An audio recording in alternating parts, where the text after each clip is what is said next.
इतिहास गवाह है कि हर कहानी मुकम्मल होने के बाद ही मशहूर हुई है, पर कुछ कहानियां ऐसी भी है जिनमें मंजिल से ज्यादा सफर महत्वपूर्ण होता है।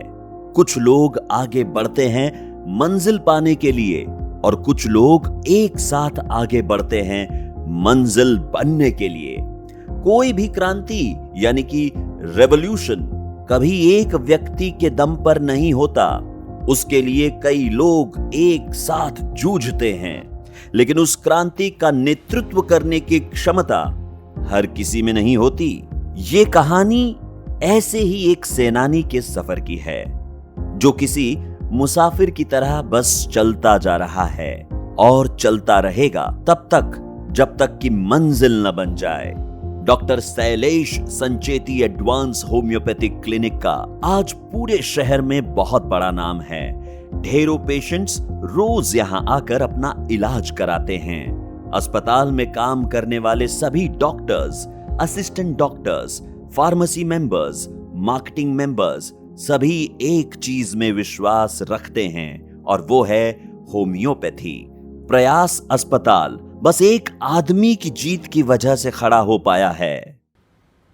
लड़ाई जितनी बड़ी होगी जीत उतनी ही शानदार होगी और तुम एक दिन सिकंदर के बादशाह बनोगे। ऐसे एक डायलॉग मैंने सुना था और तब से ये बात हमेशा समझ में आई थी कि लड़ाई तो बड़ी होने ही वाली है, क्योंकि जब तक लड़ाई बड़ी नहीं होगी तब तक जीत शानदार नहीं होगी। और इस हिसाब से ये बात यूं समझ लीजिए कि प्री डिफाइंड थी कि आपको स्ट्रगल करना ही है, और उस हिसाब से फिर लाइफ का जर्नी स्टार्ट हुआ। एक बड़े सपने का बीज शैलेश में बचपन में ही पुणे के बारामती में एक छोटे से गांव भवानी नगर में बो दिया गया था। उस समय बचपन में ही अपने पिताजी और चाचा जी के साथ व्यापार की दुनियादारी की और कई चीजों की शिक्षा ले रहे थे शैलेश। इसमें customer service, business management, financial management, इन सब के साथ ही एक डॉक्टर बनने की इच्छा वहीं से जागृत हो गई थी। त्यांच्या घरच्यांचे आणि आमचे खूप 2-3 पिढ्याचे संबंध असल्यामुळं त्यांच्या वडिलांचं, त्यांच्या चुलत आजोबांचं आमच्याकडे सारखं येणं जाणं असायचं आणि त्यावेळेस ते सारख्या प्रोफेशनशी निगडीतच होते. म्हणजे त्यांच्या घरात जरी कोणी डॉक्टर नसलं तरी आमच्या घरातलं आणि त्यांच्या घरातलं वातावरण एक असल्यामुळं त्यांना ह्या मेडिकल प्रोफेशनबद्दल खूपच वाटायचं. गाडीतनं जाता येता आमचा मुलगा आणि त्यांच्यात डिस्कशन व्हायचं, आपण पुढं काय व्हायचं काय नाही. तर मग त्यांच्या मनात हळूहळू अशी डेव्हलपमेंट होत गेली की नाही आपण डॉक्टरच व्हायचं, समाजाचे उपयोगी पडायचं. उस समय शैलेश को ये नहीं पता था कि आगे जाकर कहानी में कितने रंग आने वाले हैं। जाने अनजाने में हर एक मुश्किल का सामना करने के लिए जो तैयारी लगती है वो तभी से ही शुरू हो चुकी थी। लेकिन इस कहानी की असली शुरुआत 2001 में हो गई जब शैलेश ने भारतीय विद्यापीठ पुणे में होम्योपैथिक मेडिकल कॉलेज में एडमिशन लिया। एक छोटे से गांव का लड़का अपनी खाली झोली में कई सारे सपने लेकर शहर पहुंचा। नई किताबें, मेडिकल टर्मिनोलॉजी, नए दोस्त, नई सोच, नया शहर।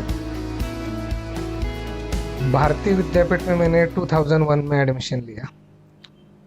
तो सबसे पहला तो ये था कि मेडिकल कॉलेज कैसा होता है ये सुना बहुत था, बस पहली बार एक्सपीरियंस करने का मौका तब आया जब पहली बार admission.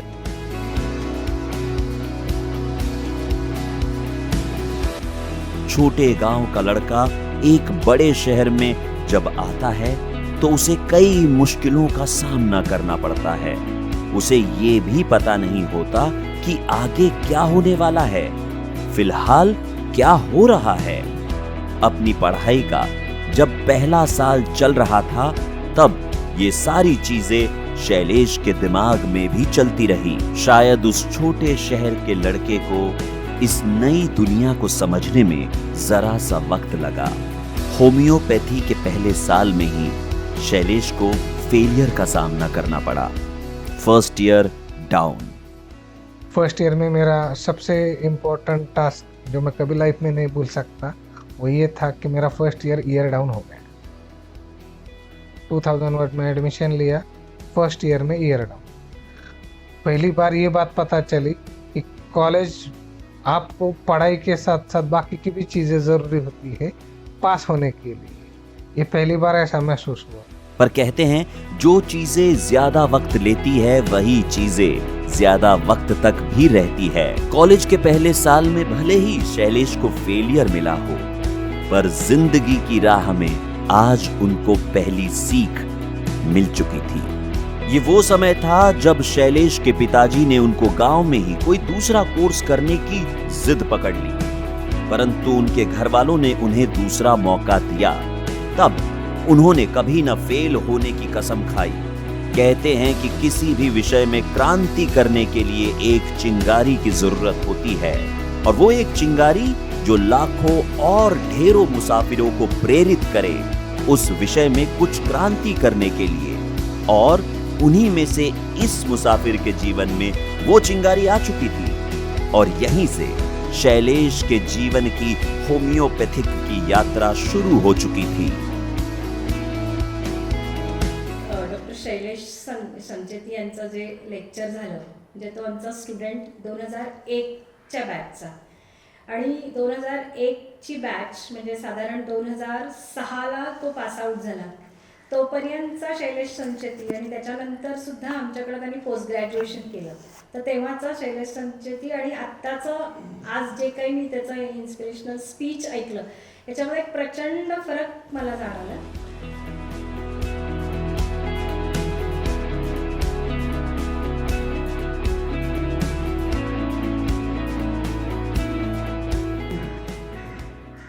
I am Dr. Mrs. Tanveer Khan, Principal of Bharati Vidyapeeth Deemed University, Homeopathic Medical College and Hospital. I have been also appointed as the Superintendent of Homeopathic Hospital.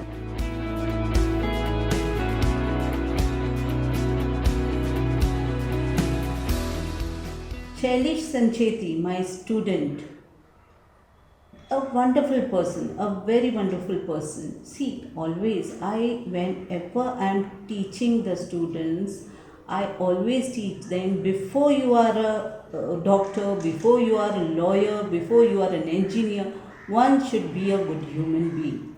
Along with the academics, I also teach them the human values. And I feel that Shailesh Sancheti has really followed my guidance, and he's such a wonderful person now, and he's a great human being. Homeopathic system of medicine को alternative medicine के तौर पर जाना जाता है, और हर बार homeopathy को एकदम निचला दर्जा दिया जाता है। इसके बारे में कई लोग अलग अलग तरह से अफवाह फैलाते हैं, और इन्हीं सभी चीजों पर शैलेश ने अभ्यास करना शुरू कर दिया। तब बुगाव के डॉक्टर जीवन फड़तरे उन्हें होम्योपैथी का प्रैक्टिकल नॉलेज दे रहे थे। शैलेश वहां रहकर सारे कामकाज का निरीक्षण करते, दवाइयां बनाने में डॉक्टर फड़तरे जी की मदद करते, पेशेंट्स की तकलीफें समझने की कोशिश करते।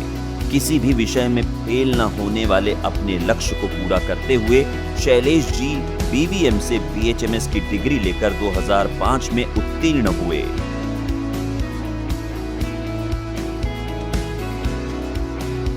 फाइनल ईयर ये मेरे लिए सबसे बेहतरीन इसलिए भी था, एट वन स्टेज मैंने पूरा क्लियर किया था, पहला पॉइंट। दूसरा पॉइंट, इसके अंदर मैंने जो मेडिसिन, जो डायग्नोसिस के लिए जो ज़रूरी है, वो उस पे मेरा सबसे हाईएस्ट कमांड था, जिसकी वजह से मैं मेरे जो फ्रेंड्स थे जो पीछे थे उनको मैंने सिखा पाया। उसकी वजह से और वो ज़्यादा स्टडी। होम्योपैथी के प्रति उनका प्रेम तो था ही, लेकिन अब वे आधिकारिक रूप से डॉक्टर शैलेश बन चुके थे। इसी प्रेम को आगे बढ़ाने की, लोगों तक पहुंचाने की उनकी बहुत इच्छा थी। इसीलिए 10 अप्रैल 2007 में अपने एक पार्टनर के साथ उन्होंने अपना पहला क्लिनिक खोला। उन्हें लगा कि बस वे अपने ज्ञान को अब सही तरीके से उपयोग कर पाएंगे, जितना हो सके जरूरतमंद पेशेंट्स के काम आएंगे। लेकिन किसी कारण से उनका उसमें बहुत नुकसान हुआ। इसी नुकसान के चलते उन्होंने वो क्लिनिक बंद कर दी। तकरीबन 2 साल तक उस नुकसान की भरपाई करते हुए 2009 में डॉक्टर साहब ने महाशिंगार में 70 स्क्वायर फीट की जगह में अपना दूसरा क्लिनिक खोल दिया। इतने सालों की मेहनत शायद रंग लाने वाली थी। होम्योपैथिक जगत क्रांति लाने के लिए वो तैयार थे, लेकिन डॉक्टर शैलेश को उनकी जिंदगी में आसानी से कुछ नहीं मिला। उसी साल उनकी एक और जिम्मेदारी बढ़ गई। उन्होंने एमडी के लिए फिर से बीवीएम में एडमिशन ले लिया। जब उनके कॉलेज के दोस्त कॉलेज लाइफ एंजॉय कर रहे थे, तभी उन पर तीसरी जिम्मेदारी आन पड़ी। उन्होंने पूनम जी से शादी की। मिसेस पूनम ने उन्हें बहुत सपोर्ट किया, लेकिन उन दोनों का गुजारा मुश्किल से हो पाता था। बहुत स्ट्रगलिंग पीरियड था, जो कभी देखा ही नहीं था उन्होंने अपनी लाइफ में। ड्यूरिंग चाइल्डहुड तो देखा ही नहीं था, फिर भी काफ़ी हद तक स्ट्रगलिंग पीरियड था। बहुत सारी चीज़ें उन्होंने कॉम्प्रोमाइज़ भी उतनी की, चीज़ें भी की डेवलप। अभी उन्होंने इतना ये किया क्योंकि उनका एम्बिशियस नेचर है, तो काफ़ी हद तक उन्होंने भी मैनेज कर लिया अभी स्ट्रगलिंग फेज भी। तो अभी लगता भी नहीं हाँ स्ट्रगलिंग था क्या, हाँ ठीक है चलो, रहता है, सबको रहता है, तो अपने को भी था।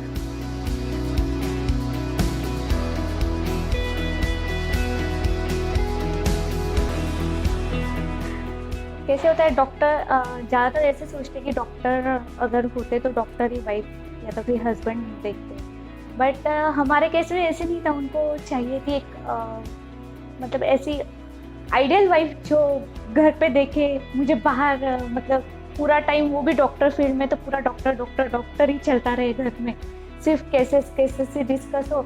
और कैसे होते हैं, हर एक डॉक्टर के विजन अलग अलग होते हैं, तो वो भी डिस्प्यूट्स होने के चांसेस ज़्यादा रहते हैं घर पे भी, क्योंकि कंटिन्यू डॉक्टर की फील्ड में ही काम करो, वो भी डिफ़िकल्ट रहता है ना। तो दूसरी चीज़ है कि मैं फाइनेंस अभी भी देखती हूँ, तो अकाउंटेंट हूँ, तो उन्होंने कभी मेरे क्वालिफ़िकेशन के लिए उन्होंने कभी भी ये नहीं किया।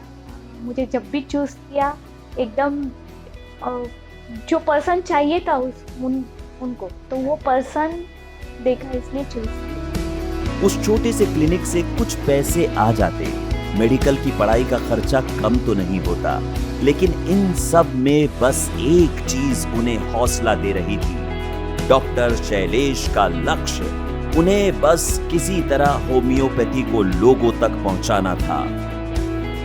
लाइब्रेरी में दिन रात एक कर 2012 में उन्होंने एमडी की डिग्री प्राप्त की। डॉक्टर साहब को 23 जून 2012 को एक खुशखबर मिली, जब उनके बेटे का जन्म हुआ। जिस शब्द से उनके जीने के तरीके का वर्णन किया जा सके, वही नाम उन्होंने अपने बेटे को दिया, शौर्य।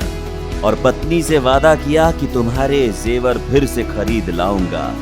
उन्हें बेचकर किसी भी आर्थिक सहारे के बिना उन्होंने इतना बड़ा क्लिनिक शुरू किया। डॉक्टर शैलेश आज भी होम्योपैथिक फील्ड में दिन रात पढ़ के लगातार रिसर्च करके अपना ज्ञान बढ़ाते रहते हैं। बहुत जल्द वो होम्योपैथी के एक अग्रदूत की पहचान से जाने जाएंगे। होम्योपैथी के समर्थक रहे डॉक्टर शैलेश जितना अपने सीनियर से या अच्छे डॉक्टरों के साथ काम करके नहीं सीखे, उससे कहीं ज्यादा जिंदगी के उन कठिन हालातों में सीखे हैं। डॉक्टर साहब ने अपनी पूरी जवानी सिर्फ काम करने में और होम्योपैथी का नॉलेज बढ़ाने में खर्च कर दी, लेकिन यही नॉलेज आज अलग अलग जगहों पर लेक्चर्स देकर बाकी के डॉक्टरों में वो बांट रहे हैं। क्रांति कभी एक आदमी के दम पर नहीं आ सकती, लेकिन कोई एक नेतृत्व करे, अपना नॉलेज बाकी लोगों तक पहुंचाए, तब सारे मिलकर उस क्रांति की रचना कर सकते हैं। इस होम्योपैथिक क्रांति में ये ऑल्टरनेटिव सिस्टम ऑफ मेडिसिन ज्यादा से ज्यादा लोगों तक पहुंचाकर डॉक्टर शैलेश एक स्वस्थ समाज की नींव रच रहे हैं।